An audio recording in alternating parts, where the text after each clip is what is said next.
Well, good morning. I think we're good to go. Welcome. My name is Jay Hein. I'm CEO of Sagamore Institute. So honored to host you these 2 days as we think through the future of defense and the manufacturing capabilities in our defense industrial base that we want to bolster to make us more secure and free. We have a lot of terrific allies. You've seen on our signage and you've been watching hopefully on these screens our acknowledgement of partners who are sponsors, the Applied Research Institute and Bartlett Marine, Fincantieri. George Mutafis is here on his birthday, I'll note.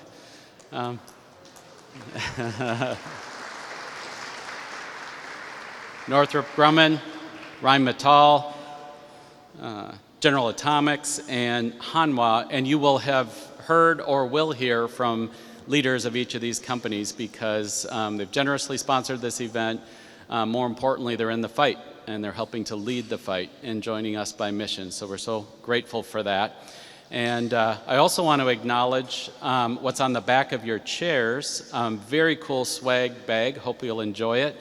Last night we celebrated the Wright brothers' work on Huffman Prairie, part of Wright-Patterson, and the iconic picture of their controlled flight is the image on the back of that bag, along with a satellite, and that is, of course, symbolic of our desire, this event, to celebrate our history while we're building the future. Inside, you'll see a couple of really fun takeaways that I hope you'll enjoy in your desk when you get back and remember us. We're united by mission for sure, our love of country, and our belief that America is a positive force in the world. And one of Sagamore's fellows happens to be a member of the House of Lords. I can't do her accent, but I am always inspired as I think about remarks that she shares about what we're doing here today, because as a member of the House of Lords, she very clearly states that they, Britain, and the West need America to be strong. And while some may question that premise, we are unquestioned in our loyalty and commitment to cause, and it's wonderful to have such allies home and abroad that we want to strengthen. And of course, we want peace, and we know that peace comes through strength, and we know that deterrence isn't equivalent to the amount of our stockpile, as important as that is. It's proportionate to our ability to innovate and to manufacture and produce. And that is so much of what's present on this agenda, to be sure, and in this room. So we want to build a new defense future with you, building on historic strengths and innovating in new and creative ways. David McCullough wrote the authoritative book on the Wright brothers, who we're honoring with this convening in this territory. And he reflects for 90 seconds or so on a clip that I'd like to show you about why America is so great, or how it became so. So why don't we show that clip? And I commend the book to you. It wasn't just that they were brilliant, but they worked extremely hard and never, ever let failure, setbacks, disappointments, near-death incidents stop them from pursuing what they intended to accomplish. They had purpose, high purpose. I don't mean that as a bad pun. High purpose. And this in itself was their way of finding happiness. They were never happier than when they were on the job, and particularly when the job was getting tough. And they weren't in it to make life easier or softer or to get rich or any of those things. They're pursuing a wonderful, ambitious, admirable achievement. And they did it alone, without any backing. No backing from a university, no money or support from a foundation, no wealthy benefactor, no pull in high places, no political pull, and no money. All of their expenses they had to cover themselves from the receipts, from the proceeds from their bicycle shop in Dayton, Ohio. But even if they hadn't succeeded, I would have wanted to have written this book. So revealing, so intensely human is their human story. And so much of a reminder of standards of behavior and ambition, worthy ambition, that we need to be reminded of, because that's part of our story and should be part of our continuing story.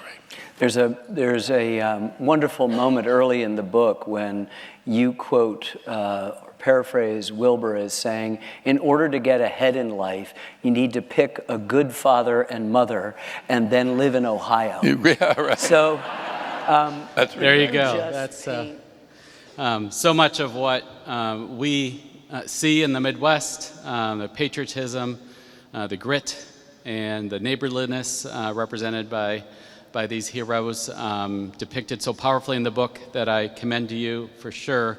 Not sure what it was about Southwest Ohio, but it did produce the first man in flight, Orville Wright, but it also produced the first man on the moon, Neil Armstrong. Not many people know that fact. It's quite remarkable, which leads us to great debate number 2. Last night, we introduced great debate number 1. Who gets credit for first in flight? Is it a Ohio story or is it a North Carolina story? Those of you that weren't with us last night will have to ask those who were about how that was resolved. Today, great debate number 2 is what defines the Midwest. If we could show the next picture. There is our next speaker is going to have his own opinion. I am going to offer mine before he gets up. This is Dr. Jerry Hendrix' farm, and what you see in the subset is what he treated himself to after the Midwest Defense Summit was inaugurated at Notre Dame, or was it the Detroit conference? I think it was the Notre Dame conference. After we adjourned, he went and bought himself a tractor for the farm.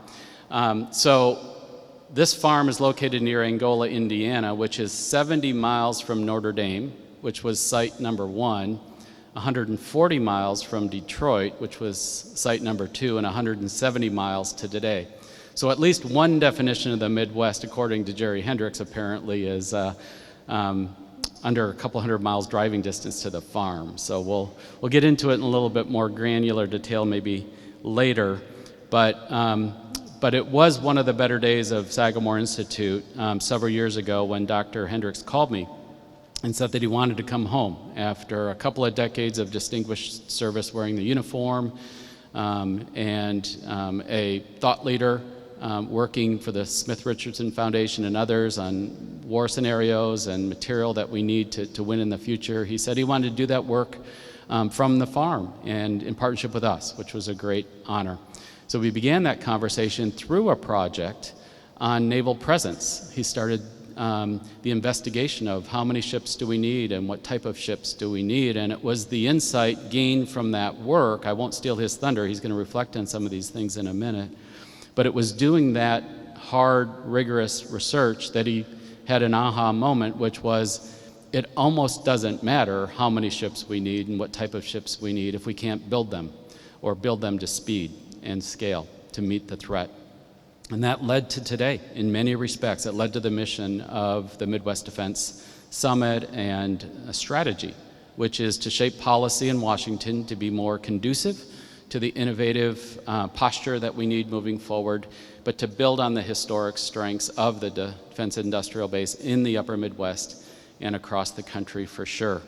I would like to invite Dr. Hendrix to think out loud with us a bit about what that journey has led to now in the past year as he's served as a Sagamore detailee, first to the National Security Council and most recently at the Office of Management and Budget, as he led the effort, which you'll hear him describe, on an executive order and a report aimed at a new level of our commitment to maritime dominance, and now a budget unlike anything since we've seen in World War II, to equip the war fighter to win and to win the peace. So with that, please join me in welcoming Dr. Hendrix.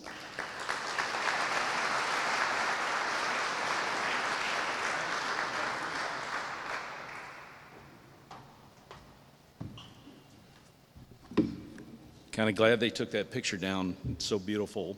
It makes me weep. And the farm.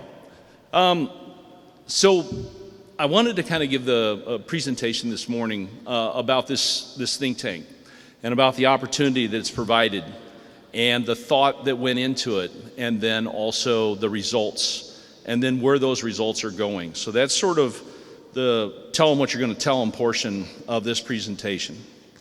As Jay just said, about 4 years ago, I approached him, called him on the phone to talk about the fact that I was going to be coming out of a job at a consultancy, and I was going to set up my own consulting business, but I also wanted to reaffiliate with a think tank. I wanted to have a place where I could have a public voice again, as well as sort of the private voice in consulting with clients.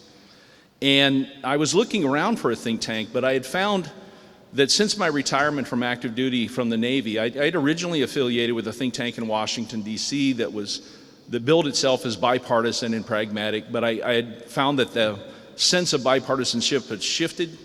And even as I looked around at other think tanks in Washington, D.C., and I looked at their basic philosophies, I found that none of them were quite right for me as to who I was and sort of where I thought of myself in the country and its body politic and in the public discourse.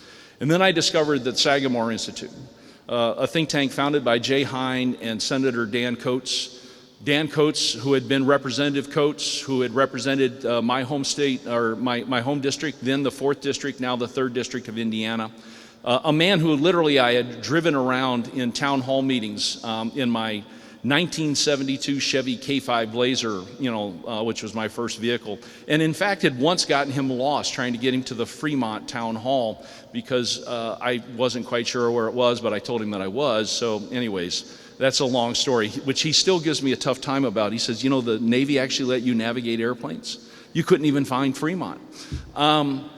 But anyways, I found Sagamore. I spoke with Jay, spoke with him about the agenda that I wanted to do, which was really about the Midwest in our national defense. When I had come home and visited, and I was speaking with leaders in the region, what I found was they were talking about defense in the state, or in the states, talking about National Guard, talking about individual industries, talking about sort of defense in the micro.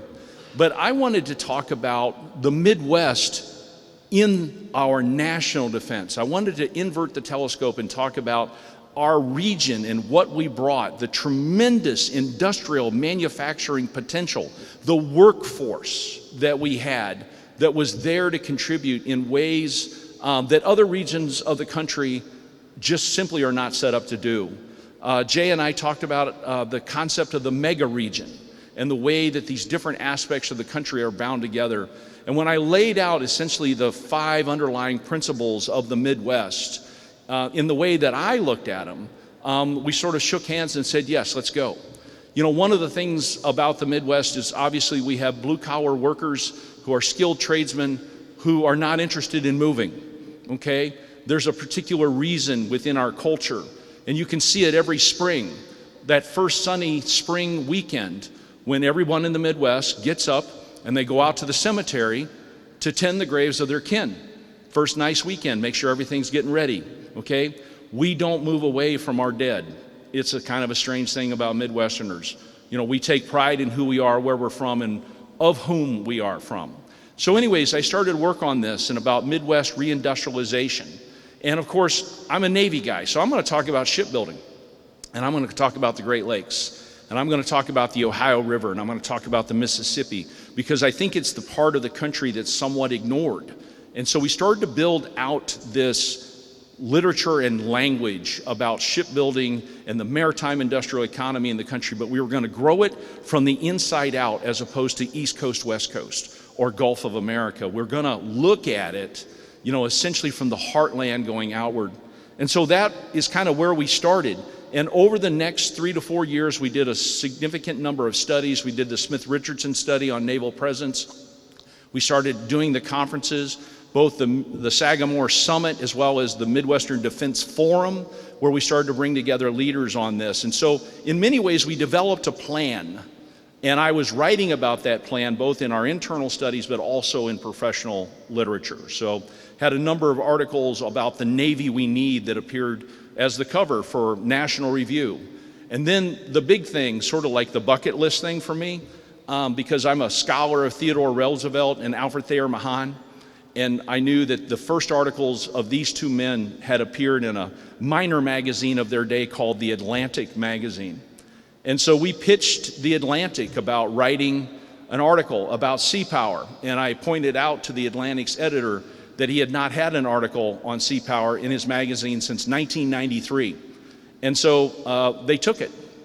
And so in the spring of 2023, we published a very long essay that looked at a concept of what is the world without sea power? What happens if trade shuts down? What if one country, China, suddenly dominates or controls choke points? And what does that mean for the global economy?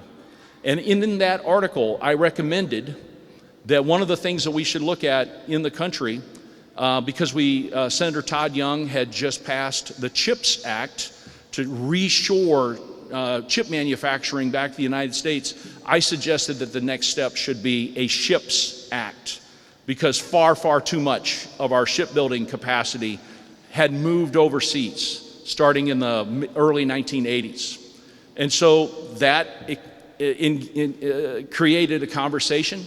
I was contacted by a representative, then Representative Mike Waltz, who started to pull together a Ships for America Act, which is still in process. And right now, because Waltz had come into the administration, that was transferred to two other congressmen, Trent Kelly of Mississippi and John Garamendi of California, and two senators, Todd Young of Indiana, and then also Mark Kelly of Arizona. So that is still continuing.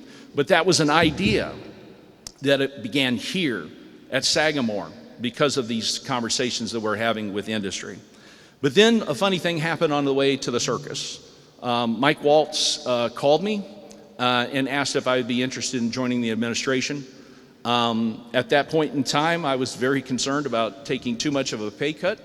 And so I said, hey, is there any way I can kind of like keep working for my think tank and still come work for you? And he said, actually, there is. It's a thing called the Intergovernmental Personnel Act of 1997 that allows think tanks to essentially fund a detailee to go to Washington, D.C. and work for the government. And so for the last 18 months, you know, the Statler brothers, if any of you know old country music, Statler brothers had this great song called We Got Paid by Cash, which was the fact that the Statler brothers started as a minor act in Johnny Cash's traveling roadshow. Well, for the last 18 months, the Ships for America movement has been paid by Sagamore. So I want to thank Sagamore for their continued support on this very important effort as I came first into the National Security Council and then into OMB. So thank you, Sagamore, for this work.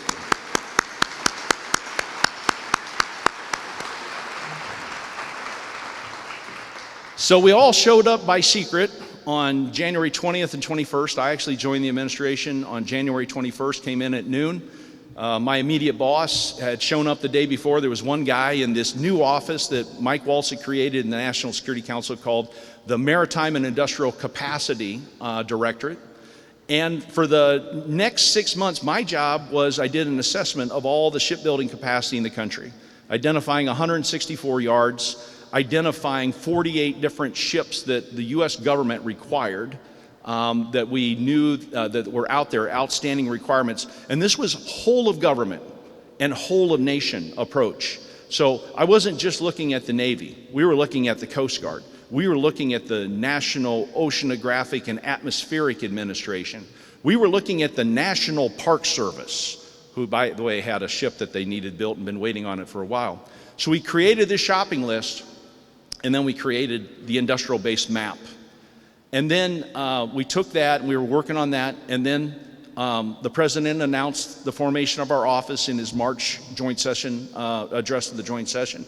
So everyone then knew about us. And then 1 month after that, in April, the president signed the Restore American Maritime Dominance executive order. And that laid out essentially the whole roadmap of what we wanted to do. We worked really hard on that for the first 3 months, detailing every aspect of the industrial base that we needed to examine. And so that sort of started us down the path. Now, we got through that in April. And I had kind of arrived at this point in time in the conversation, which is I knew what we needed to build, and I knew kind of where we could build it. But now I realize that the National Security Council focuses on policy. It sets policy, but it doesn't have a budget. And so I went down to the Office of Management and Budget, and I asked them, I said, can I talk to you? Because I've got this shopping list, and I'd like to figure out how to align these budgetary assets, against these programs. And about 2 days later, I got a call to come down and see the director of the Office of Management and Budget, Russell Vogt, a cabinet-level officer, in his office. And for about 45 minutes, we had an excruciating conversation. Excruciating because it was very clear to me where he was going, which was, I'd like you to move over. But I am a guy who had literally read for years and years and years about working on the National Security Council, and I was enamored of the idea that I was on the staff of the NSC. I mean, this is like the bucket list agenda item for me. And so he offered me a position, and I went back to the next day to my boss in the NSC, and I said, by the way, OMB offered me a job, but I turned it down. And he kind of looked at me and he goes, you did what? And I said, yeah, they offered me this position, Deputy Associate Director, of all defense programs. And Ian Bennett, to his credit, said, Jerry, I would have quit this job to take that job. I think you should reconsider. So I did. And so I called him up and I said, it's too late. No, it's not too late. So I ended up leaving the National Security Council on June 13th, and I reported to the OMB on Monday, June the 15th. And so it immediately set to work in creating what was called the director's brief. Very quickly, I thought up of everything that we could do, and I came up with 15 major projects, and we briefed those to the OMB director in late November of last year. And damned if he didn't take 14 of the 15 and said, yep, put them in the budget. So we did. And then the Maritime Action Plan, which was another part of the executive order, came out. We got that issued in February. And so we laid out the aspirational roadmap for shipbuilding in this country. Commercial, naval, Coast Guard, NOAA, everything laid out in that. And then, because of the map, we had to come up with legislative proposals, which, by the way, is a term of art I had never heard before, ledge props, because it was all the areas where we did not have executive authority, but we needed it in order to do something. So we worked on that, and we just this week have submitted 15 legislative proposals to the Congress for inclusion, potentially in the National Defense Authorization Act, that solves this problem. Within this are key elements such as the Maritime Security Trust Fund, maritime prosperity zones, procurement reforms, extensions and expansion of the U.S. flagged fleet. We issued the budget for the president on February the 9th of this year, 2026. Went over to the Hill. It included an order for 41 ships, the largest single ship order for the U.S. government since Franklin D. Roosevelt sent his last budget over in the spring of 1945. These 41 ships came on top of other ships that had been included in the 26 budget where we came into office and made adjustments into the Biden administrations, and it also came on top of nearly 50 ships that we had ordered for the Coast Guard in the One Big Beautiful Bill. In total, the Trump administration has either requested or received funding for 123 vessels to be built in this country in the next 3 to 5 years. And if you don't understand how huge that is, it is something that has only happened one other time in a century. And so, love him or hate him, Donald J. Trump has made a promise, and he's kept it, in that we are rebuilding the maritime industrial base in this country. So, this brings me to kind of where we're at right now. So this has been an extremely arduous year. So a mentor who is sitting right here, Senator Jim Talent, Originally, when I was offered this job in the NSC, it wasn't quite the job that I wanted. It wasn't at the level that I thought was appropriate for a person of my age and experience and stature. And I'll never forget that Senator Talent, I called him, we prayed together, he prayed with Penny and I, and he said, take the opportunity and you will rise. If the Lord provides, the Lord will provide. And so we did this, and we've had this chance to lay down this sequence by sequence building block. An idea that began in a conversation between myself and Jay Hein on the phone about what we could do, and then building that plan outward by getting into government, finding the right place, finding the right lever, finding the right fulcrum, and then starting to really bend it. And so I wanted to come here today because I'm approaching within a few days, I am taking leave of Sagamore in a few days, and I've accepted a position as a full-time associate director for shipbuilding programs within the Office of Management and Budget. So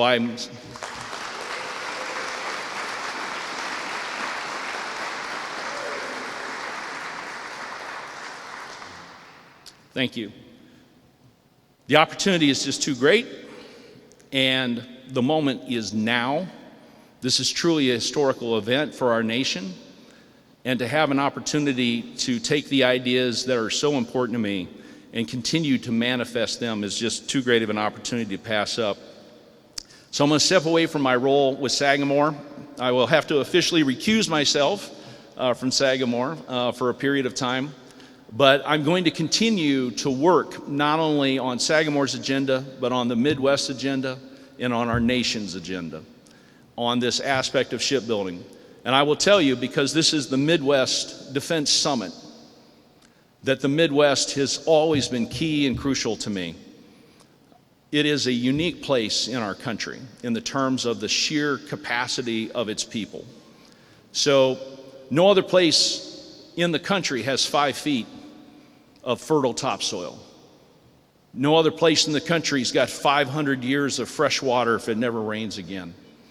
No other place in the country's got 145% of the electrical power generating capacity of the region. We are a net exporter of electricity to other aspects of this country. And no other place in the country still culturally values the working tradesman the way this place does.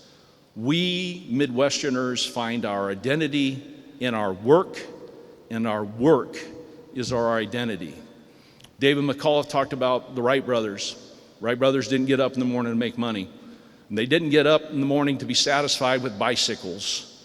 They dreamed about flying. As a kid on a farm, I dreamed about flying too. I did that. One of my squadron mates is right here. We flew together in Desert Storm. Then I started to dream about building ships. We're doing that. So I want to thank everyone here for coming to participate in this event, understanding its importance and what we're building here. And again, I want to thank Sagamore for all your support. And I hope that you will all continue to enjoy what we are doing right now to rebuild this nation's industrial base. Thank you very much.